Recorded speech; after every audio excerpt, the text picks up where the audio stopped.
Mes amis, bien le bonjour. Vous savez, quand on regarde les particularités du système français, il y a quelque chose d'extrêmement odieux. Je vous donne un exemple pour illustrer mon point de vue. Quand vous allez dans les pays qui produisent de l'énergie, mettons les pays arabes par exemple, ou les pays du Maghreb, ceux qui produisent du gaz par exemple, vous allez trouver que chez eux, le gaz est vendu 3 fois rien à la population. Quand vous allez, je ne sais pas moi, en Algérie par exemple, l'essence, c'est quelques centimes d'euros le litre. Pourquoi ? Parce que c'est un pays qui produit cette énergie.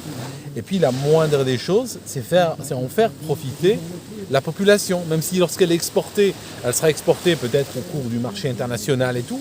Mais quand elle est vendue à la population locale, elle est vendue à très bas prix. C'est une manière de dire, voilà, c'est un des privilèges que chez nous, dans notre pays, sur notre terre, on produit cette chose, on ne produit pas tout. Il y a plein de choses qu'on ramène de l'étranger, qu'on va payer à prix d'or. Mais cette énergie-là, elle est très disponible.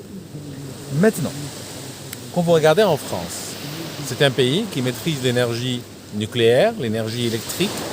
Donc, il a investi dans une très grande infrastructure que lui enviraient énormément de pays qui ont raté la course au nucléaire. D'ailleurs, beaucoup d'économies sont en retard parce que la course au nucléaire qui permet justement d'apporter de l'énergie en quantité illimitée à bas prix, eh bien, ce virage-là a été raté quelque part. La France, qu'est-ce qu'elle fait ? La France, elle va... Normalement, on est en France, l'électricité devrait être vendue presque gratuitement à la population. Eh bien non.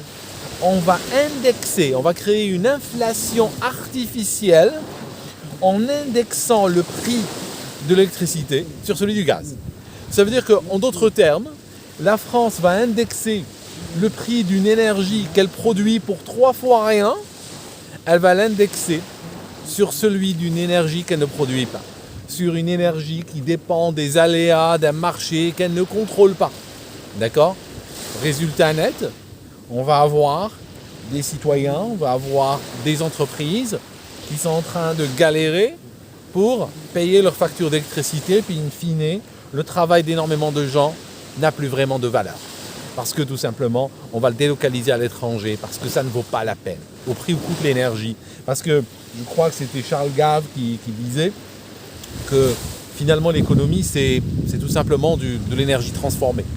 Voilà, c'est tout, on transforme de l'énergie, on ne peut pas faire d'économie sans énergie. Maintenant, au-delà de cela, la France est en train de travailler, et pas seulement la France d'ailleurs, est en train de travailler à dégrader son accès à l'énergie. J'ai reçu tout à l'heure un message sur mon téléphone que je donne tout le temps. J'ai reçu un message de quelqu'un qui m'a dit ils ont quoi les Français ? C'est quoi leur problème ? Il m'a dit je suis en Afrique, chez nous les bidonvilles ont des climatiseurs. C'est quoi le problème ? C'est quoi cette phobie qu'a la France avec l'énergie ? Je lui ai répondu, j'ai dit écoute, t'inquiète pas, ils sont en train de détruire leur économie. Parce que sans énergie, il n'y a pas d'économie. Je vous donne une interprétation, par exemple, de ce qui s'est passé au Niger. Le Niger, maintenant, refuse de vendre l'uranium à la France.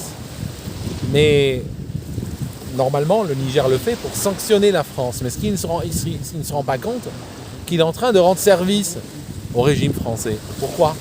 Parce que tout simplement, prenons Fessenheim, la station nucléaire de Fessenheim, on n'a pas attendu le Niger pour la fermer. Elle a été fermée alors qu'elle fonctionnait. Elle a été fermée pour des raisons purement idéologiques. Elle a été fermée dans le contexte d'un plan visant à priver le pays de toutes les ressources énergétiques. Donc finalement, quelque part, le Niger, ben voilà, ça nous rend service. D'accord ? Quand ils sont partis dans une guerre par proxy, en obéissant au sénile de la Maison Blanche, le sénile qui aujourd'hui est là, demain il ne sera pas là. Alors, vous savez comment ça marche aux États-Unis ? Il y a un sénile qui arrive, il y a un sénile qui part, il y a un tordu qui arrive, il y a un tordu qui part, en fonction des aléas de leur électorat, en fonction des aléas de l'état profond là-bas. Et puis les projets changent. On peut avoir demain un président qui débarque parce que Biden, qu'il passe ou non son deuxième mandat, c'est même pas la question, c'est que le mec il est complètement déconnecté de la réalité. Tôt ou tard, vous allez voir, ils vont se réveiller, le drapeau à mi-mât, puis ils vont vous dire, bon voilà, le gars n'est plus. D'accord ? C'est terminé pour lui, c'est fini, il est has-been. Or le problème c'est que, au nom de Biden, on est en train de prendre des décisions qui vont influencer, qui vont affecter les générations futures.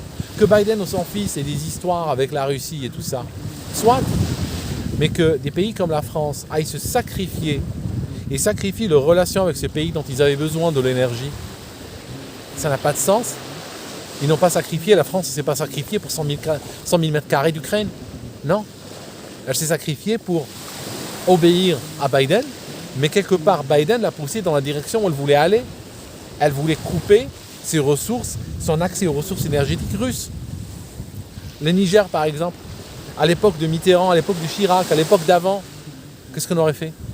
Si on a un président africain, et que ce président africain, on en a absolument besoin parce qu'il permet d'accéder à des ressources qu'il y a dans son pays, et que ces ressources sont importantes pour des entreprises françaises, pour l'économie française, on aurait fait quoi?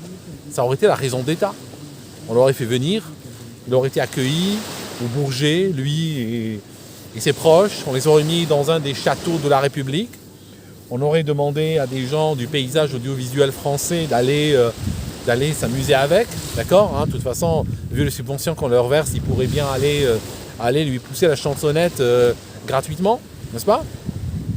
On l'aurait ramené des chefs étoilés, et puis il serait rentré chez lui avec des caisses de champagne, et puis il aurait signé, voilà, et puis il aurait signé tout ce qu'on veut qu'il signe. Ça a toujours marché comme ça, c'est de la réelle politique, c'est cynique, mais c'est comme ça que ça marche. Aujourd'hui, non, il s'en fout complètement. Il a l'uranium, mais qu'est-ce qu'on a à foutre de l'uranium aujourd'hui? On ne veut pas d'énergie, nous. C'est un pays qui est en train de se détruire. Alors je vous dis un truc. Vous savez, parce que je suis là, je parle, hein, d'accord, hein, on a notre temps, hein, c'est pas comme si on était pressé. Hein. Je me rappelle quand j'étais enfant, il y avait une femme qui habitait au village des lapins. Elle s'appelait Fatiha, elle habitait un bidonville en fait.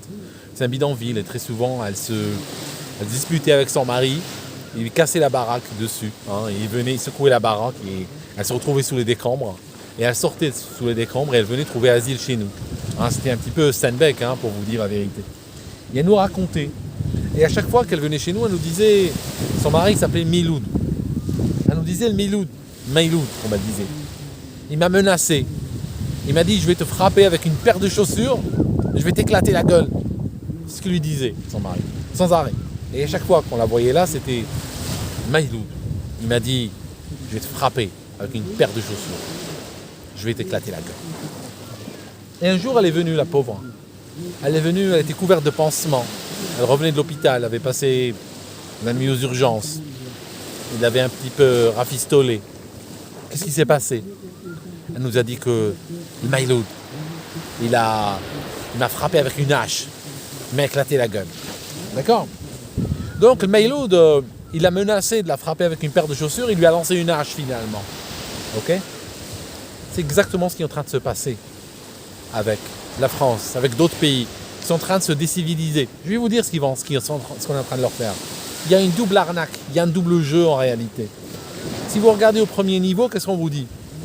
On va vers une société de permis, de passe carbone, de contrôle, de caméras, de ville 15 minutes, de restrictions, de quotas, de machins, d'interdictions et tout ça. D'accord. Ça, c'est la chaussure de Maïloud. Ça, c'est la chaussure par laquelle on vous menace. Alors certains se disent, j'accepte ça. D'autres, je dirais, je survivrai, je trouverai le moyen, La réalité, ce n'est pas ça du tout. La réalité, c'est que l'Occident, s'il a réussi à s'en sortir, regardez l'Occident. Il n'a pas de matière première, il a réussi à s'en sortir. Hein. Vous savez, pourquoi les Suisses, par exemple, pourquoi le pape n'a que des gardes suisses? Parce que les Suisses, à une époque, ils étaient tellement dans la misère, à une époque pas très lointaine, ils vendaient leurs enfants comme guerriers, vaillants. Les Irlandais mouraient de faim, il y avait des famines en Irlande. D'accord? Je veux dire, en Occident, ça n'allait pas pendant très longtemps. Ça a été un moment où ils ont choisi une sorte d'économie libérale, une société libre, où on allait permettre à chacun d'utiliser son intelligence, en permettant à chacun d'œuvrer pour son bien-être et puis indirectement pour le bien-être de la société, du pays. D'accord? C'est ce modèle qu'on est en train de casser aujourd'hui. Une fois qu'on fera ça, il n'y aura plus de différence entre la France, par exemple, et l'Érythrée. Il n'y aura pas de différence entre la France et le pays le plus pauvre de la Terre. Prenez le pays le plus pauvre, vous pouvez imaginer. Il n'y aura pas de différence. D'accord? Parce que beaucoup de ces pays, qu'est-ce qu'ils ont eu comme problème?